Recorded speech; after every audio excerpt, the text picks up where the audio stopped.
जी अस्सलाम वालेकुम। आज की वीडियो में हम रिटर्न की एक्सटेंशन के ऊपर बात करेंगे कि अब जैसे आपको पता है कि 30 सितंबर को एफबीआर ने एक सर्कुलर इशू किया था जिसमें रिटर्न की ड्यू डेट को 14 डेज से एक्सटेंड कर दिया गया था और अक्टूबर 14 2024 रिटर्न की लास्ट डेट है फाइलिंग की, इनकम टैक्स रिटर्न की। और अभी अगर आज की डेट देखें तो 3 से 4 दिन अभी इसमें है ड्यू डेट आने में, लेकिन ये फर्दर एक्सटेंशन आएगी या नहीं आएगी उसके ऊपर आज हम एक तरह डिस्कशन करते हैं। अभी आज एक रिसेंटली मीटिंग हुई एफबीआर की जिसमें एफबीआर की स्पोक्स पर्सन है, उन्होंने बताया कि अभी फर्दर कोई प्लान नहीं है एफबीआर का to extend the date of return filing, जिसमें 14 अक्टूबर लास्ट डेट डिसाइडेड है। और यही कहा जा रहा है कि जितने भी लोग अभी रिटर्न फाइल नहीं की जिन्होंने, उनको चाहिए कि वो within due date return file कर दें और लास्ट डेट का इंतजार ना करें, क्योंकि एफबीआर अब डेट एक्सटेंड नहीं करेगा। और इसके अलावा जो लोग अब रिटर्न फाइल कर देंगे वो तो आपका अगर जो जैसे मैंने पिछली वीडियो में डिस्कस किया था, एक ड्राफ्ट अमेंडमेंट उसके ऊपर आई हुई है कि आपकी ATL list by next day update हो जाएगी, लेकिन एक्सपेक्टेड है कि उसके ऊपर भी फाइनल कोई सर्कुलर एफबीआर इशू करेगा, क्योंकि अभी तक वो ड्राफ्ट अमेंडमेंट्स हैं, लॉ का पार्ट अभी नहीं बनी। तो अगर 14 अक्टूबर से पहले उसके ऊपर कोई फाइनल एक अमेंडमेंट आ जाती है जो कि लॉ का पार्ट बनेगी, तो जो लोग 14 अक्टूबर तक रिटर्न फाइल कर देंगे वो 15 अक्टूबर को जो नई एटीएल इशू होगी एफबीआई की तरफ से, उसमें उनका नाम फाइलर लिस्ट में ऐड कर दिया जाएगा।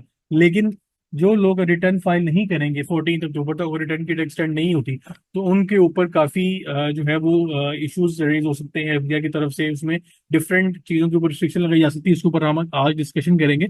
ये सेक्शन 114 बी है। इसमें कुछ पावर्स हैं एफबीआर के पास कि वो इन्फोर्स करवा सकता है कि आपकी वो जो लोग जिन लोगों की रिटर्न फाइल होना जरूरी है, जिनकी रिक्वायरमेंट है कि वो बाय लॉ रिटर्न फाइल करें, वो अगर रिटर्न फाइल नहीं करते तो एफबीआर उनके साथ क्या सलूक कर सकता है, उनकी कौन कौन सी एसेट्स या उनके कौन कौन सी फैसिलिटीज सर्विसेज हैं जो वो अवेल कर रहे हैं as a citizen of Pakistan, लेकिन रिटर्न फाइल नहीं कर रहे, तो वो सर्विसेज के ऊपर उनको एक तरह से बैन लगा सकता है या उनको फोर्स कर सकता है कि वो अपनी रिटर्न फाइल करें। एफबीआर एक जनरल ऑर्डर इशू करेगा और उस ऑर्डर के अंदर वो क्या चीजें मेंशन कर सकता है। सबसे पहले डिसेबलिंग ऑफ मोबाइल फोन्स और मोबाइल फोन एसएम्स, जो आपके मोबाइल फोन्स हैं या मोबाइल फोन सेम्स हैं उसको एफबीआर डिसेबल करवा सकता है। पीछे आज से 2-3 माह पहले अगर हम देखें तो ये एक्टिविटी एफबीआर ने ऑलरेडी परफॉर्म की भी है। पीटीए को एक जनरल ऑर्डर इशू किया, उसमें लोगों के सीएनआईसी नंबर्स मेंशन थे और उसको डिफरेंट जो भी आपकी मोबाइल ऑपरेटिंग कंपनीज हैं थ्रू पीटीए उनको ऑर्डर इशू किए गए कि जितने भी मोबाइल फोन सिम ऑपरेटर्स हैं वो पाकिस्तान में जो लोग ये इन सीएनएसएस के ऊपर अपनी सिम यूज कर रहे हैं उनको ब्लॉक कर दिया है, क्योंकि उन्होंने अपनी रिटर्न फाइल नहीं की। डिसकंटिन्यूस ऑफ इलेक्ट्रिसिटी कनेक्शन, आपकी जो बिजली के मीटर है उसके ऊपर आपको डिसकंटिन्यूस फेस करने को मिल सकती है, मतलब आप मीटर काट सकते हैं। आपको बिजली की जो एक फैसिलिटी है वो गवर्नमेंट की तरफ से उसको खत्म करने की बात भी की जा सकती है।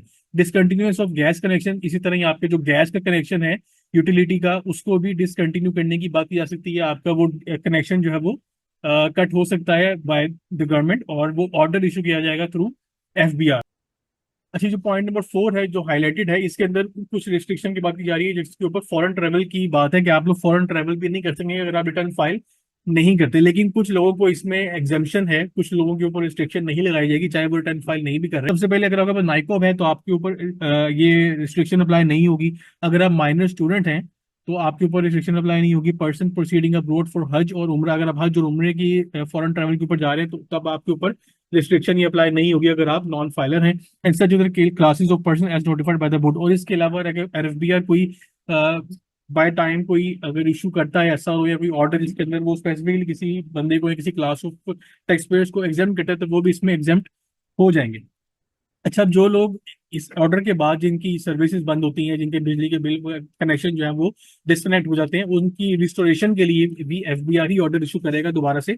और वो तब तक नहीं होगा जब तक एफबीआर का जो भी ऑफिशियल एक बंदा है जिसने ऑर्डर इशू किया है वो सेटिस्फाई नहीं हो जाएगा कि जिस चीज की रिक्वायरमेंट थी रिटर्न फाइलिंग की वो आपने फुलफिल कर दी है। अब कुछ कंडीशन एफबीआर के ऊपर आगे लगाने की बात की जा रही है कि जो जनरल ऑर्डर इशू किया जाएगा वो किन कंडीशंस की बेस पे किया जाएगा। ऐसे नहीं है कि 14 अक्टूबर को रिटर्न की लास्ट डेट थी और 15 अक्टूबर को आपका जनरल ऑर्डर आपके नाम पे इशू हो गया। ऐसे नहीं होगा। पहले 3 कंडीशन जिसकी एफबीआर बात कर रहा है कि पहले ये कंडीशन फुलफिल होंगी, उसके बाद ही कोई जनरल ऑर्डर इशू किया जाएगा जिसमें लोगों के खिलाफ एक्शन लिया जाएगा। सबसे पहली कंडीशन क्या है? Notice under section sub section 4 और सेक्शन 114 हैज बीन इशूड। इस नोटिस में बेसिकली एफबीआर आपको एक नोटिस करता है, अगर आपने within due date return file ना की हो तो एफबीआर आपको एक नोटिस करता है शोकॉज का कि आपने रिटर्न अपनी फाइल नहीं की विद इन ड्यू डेट।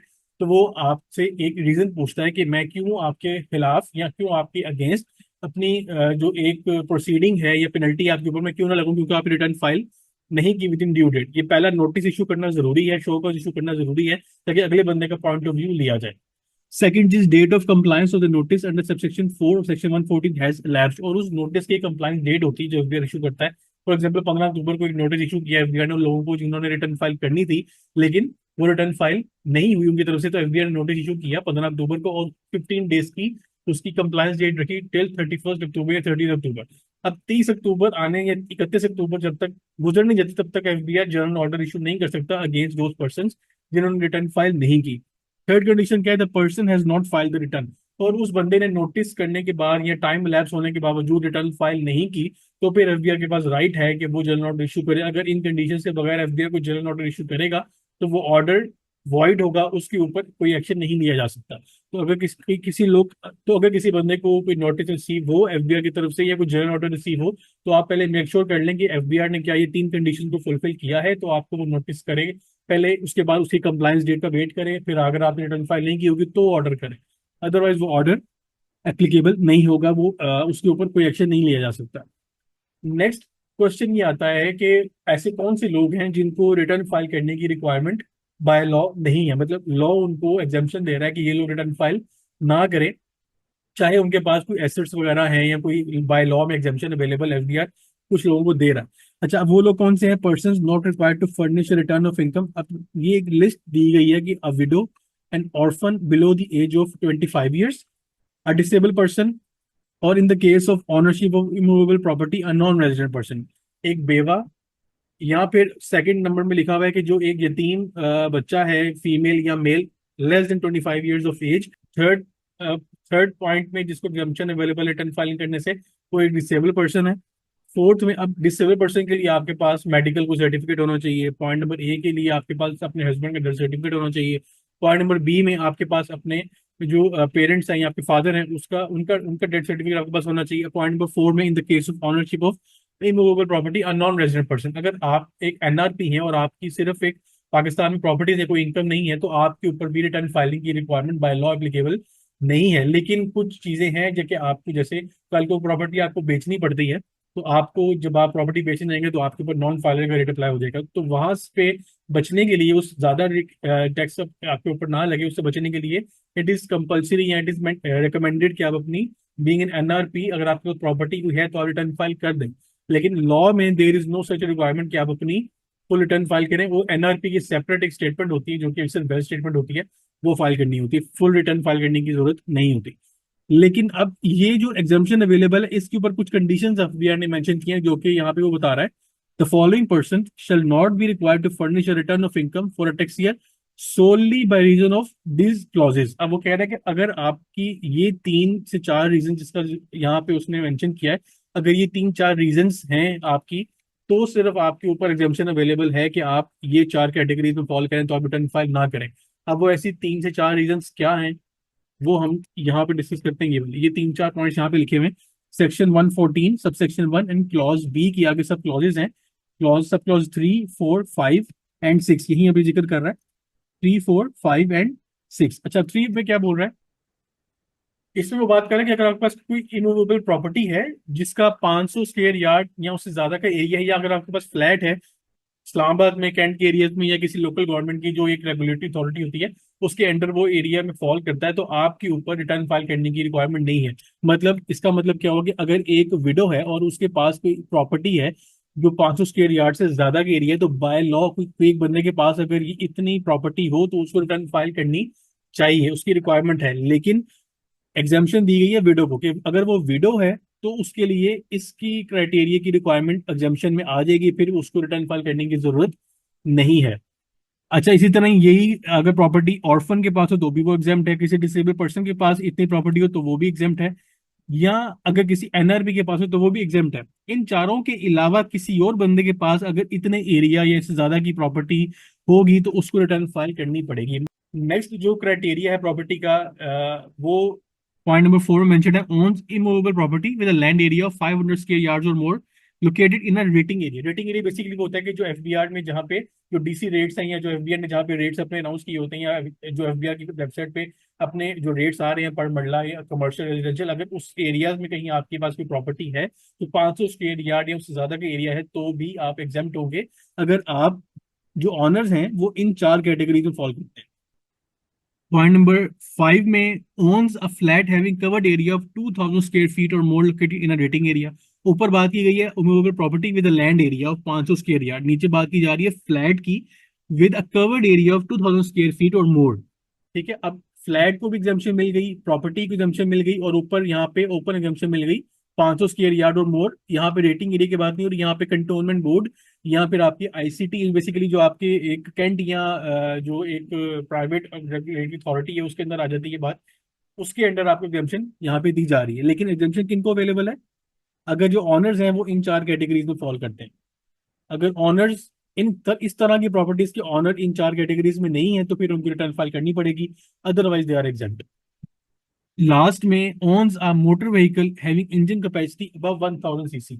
अगर ये 4 कैटेगरीज के लोग, विडो, ऑर्फन, डिसेबल पर्सन या एनआरपी के पास 1000 सीसी से ज्यादा की जो कैपेसिटी की गाड़ी अवेलेबल है, ऑनरशिप में है, तो उनके ऊपर रिटर्न फाइलिंग की रिक्वायरमेंट अप्लाई नहीं होती। क्वेश्चन ये आता है कि अगर कोई विडो है और उसके पास इन चारों कैटेगरीज की कोई प्रॉपर्टी में से कोई एक चीज है, तो इसके अलावा लेकिन उसकी कोई पाकिस्तानी सोर्स से इनकम भी जनरेट हो रही है, जैसे कोई पेंशन आ रही है या कोई सैलरी इनकम आ रही है, छोटा मोटा कोई बिजनेस कर रहे हैं या कोई रेंटल इनकम आ रही है, फिर क्या करेंगे? तो फिर आपके ऊपर रिटर्न फाइलिंग की रिक्वायरमेंट अप्लाई हो जाएगी, क्योंकि यहाँ पे लिखा हुआ है सोलली। सोलली का मतलब है कि सिर्फ आपकी ओनरशिप में यही चीजें हों, इसके अलावा कुछ भी आपके नाम पे ना चल रहा हो, ना कोई इनकम आ रही हो, ना कोई और एसेट हो।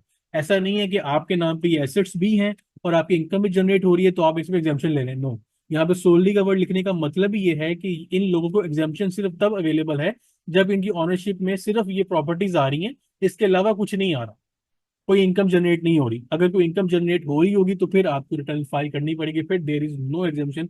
इनकम जिस बंदे की जनरेट हो रही होगी वो आपको उसके ऊपर टैक्स की पेमेंट करना या आपकी रिटर्न फाइलिंग की रिक्वायरमेंट जब अप्लाई होती है वो, बल्कि आपका कोई जो एक फैमिली का जो एक मेंबर है या आपका कोई लीगल रिप्रेजेंटेटिव जिसके आप बनते हैं, जैसे आपके फादर हैं या कोई आपके घर का जो बड़ा है, अगर उसकी डेथ होती है तो जो भी उसका नेक्स्ट लीगल रिप्रेजेंटेटिव होगा तो उसकी रिक्वायरमेंट होती है कि उस बंदे ने जब तक वो पूरे साल में काम कर रहा था, जितनी इनकम अर्न कर रहा था उसकी वो रिटर्न फाइल करे और उसका टैक्स जमा करवाए। एक बंदा अगर मर भी जाता है तो उसकी जो जितनी इनकम अर्न हुई होती है उस साल में, उसके ऊपर रिटर्न फाइलिंग की रिक्वायरमेंट खत्म नहीं होती।